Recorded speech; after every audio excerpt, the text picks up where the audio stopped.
네, 시청자 여러분 안녕하세요. 오늘의 코인 앵커 문다연입니다. 오늘의 주요 경제 지표부터 살펴보겠습니다. 일단 뉴욕 3대 지수 오늘은 또 하락하면서 마감을 했습니다. 2월 소비자 물가지수 CPI 지수가 발표가 됐는데 굉장히 높은 수치가 나왔고요. 또 유럽 중앙은행 ECB도 갑자기 매파적인 입장으로 스탠스를 바꿨습니다.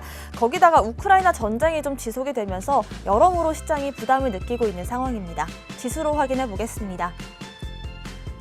네, 나스닥 선물지수 13,500선입니다. S&P 500지수 4,260대이고요. 골드는 다시금 또 상승세를 이어가고 있습니다. 1995까지 올라오는 모습이고요. 코인베이스와 테슬라 모두 하락세로 돌아섰습니다. 3%와 2%대 하락을 보여줬습니다. 비트코인 엊그제는 좀 큰 상승을 보이면서 42,000선까지 올라왔지만 다시금 4만선을 깨고 내려가는 모습입니다. 오늘의 코인 주요 암호화폐 시황 보겠습니다. 네, 지독한 박스권 장세가 이어지고 있습니다. 7% 오르면서 5,200만 원까지 올라왔던 비트코인이 다시금 5%가량 빠지면서 지금 현재 상승분을 반납한 상태인데요. 이런 장에서 수익을 내고 싶으신 분들이라면 이 지지와 저항 라인을 정확히 아시는 게 중요한 시점인 것 같습니다. 대부분의 알트코인들이 좀 비트코인과 동반 하락을 보였는데 스택스나 오미세고 등 몇몇 알트코인들이 급등하는 흐름 보였습니다.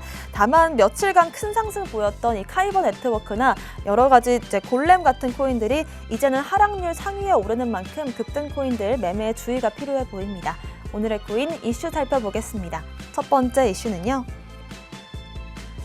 가상자산법 규제기관을 만든 두바이 암호화폐 산업 허브를 만든다고 밝혔습니다.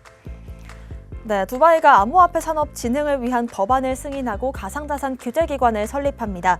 투자자 보호와 함께 이제 시장의 투명성을 높이겠다는 방침인데요. 현지 시간 3월 9일 이 아랍에미리트 부통령이 트위터에서 오늘 가상자산 법을 승인을 하고 두바이 가상자산 규제기관을 설립했다고 밝혔습니다.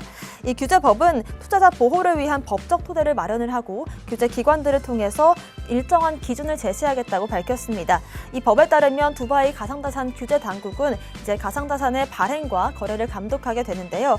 셰이크 부통령은 가상자산 법의 이 승인과 규제기관의 설립은 앞으로 아랍에미리트가 이 암호화폐 산업에서 위치를 확립하기 위한 중요한 단계다라고 밝혔습니다.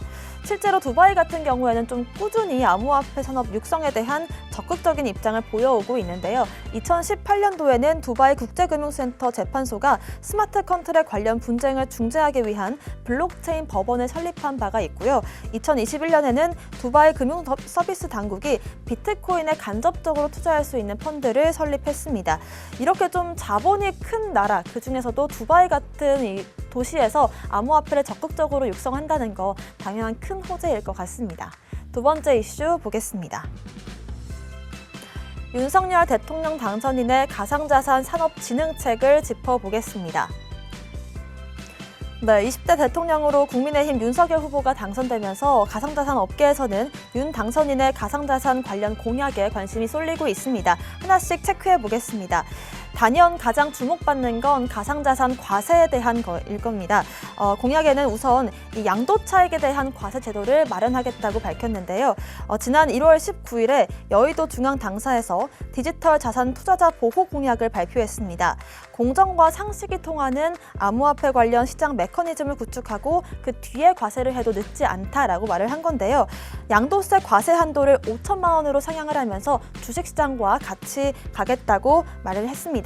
또 IEO와 ICO에 관해서는 거래소를 통한 코인 초기 발행 IEO를 허용을 하고 장기적으로는 코인 초기 발행 ICO 제도도 도입하겠다고 말했습니다. 또 NFT 육성도 공약에 포함을 시켰는데요.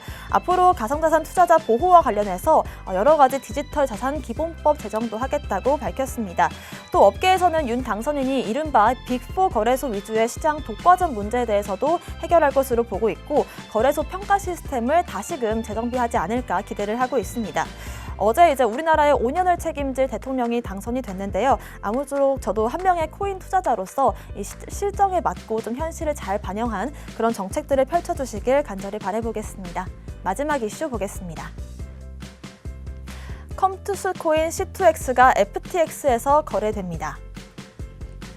네, 게임사 컴투스죠. 가상자산의 이제 C2X 컴투스 코인이 글로벌 거래소 FTX에서 거래가 가능해집니다. FTX는 9일 이 C2X를 거래소 공개 IEO 방식으로 판매할 예정이라고 트위터에 밝혔는데요. IEO는 이제 투자자들이 거래소를 통해서 가상자산 프로젝트에 간접 투자를 하면서 가상자산을 발행하는 방식입니다. 거래소들이 책임을 지고 프로젝트를 검증하기 때문에 이제 지금까지 있었던 ICO보다는 좀 더 투명성이 높고 안정성이 높다라는 데서 좀 더 유리한 평가를 받고 있습니다. C2X 플랫폼은 테라 네트워크를 기반으로 설계가 됐고 전체 코인 발행량은 모두 20억 개입니다. 이 중에서 컴투스와 컴투스홀딩스는 각각 7.5%씩 모두 15%가량의 물량을 보유하고 있는데요. FTX는 20억 개 가운데 일부 물량을 거래하기로 했습니다. 하지만 FTX 같은 경우에는 국내 이제 규제 당국에서 원화 거래 허가를 받지 못했기 때문에 국내 투자자분들은 해외로 우회하는 방식을 통해서 거래가 가능할 것으로 보입니다. 컴투스와 컴투스홀딩스가 보유한 물량 같은 경우에는 이번 IEO에서는 포함되지 않는다고 밝혔습니다. 추후 관련 일정이 더 나오면 업데이트해드리도록 하고요. 오늘의 코인 이슈까지 살펴봤습니다. 저는 잠시 후 다시 돌아오겠습니다. 오늘의 코인 가자!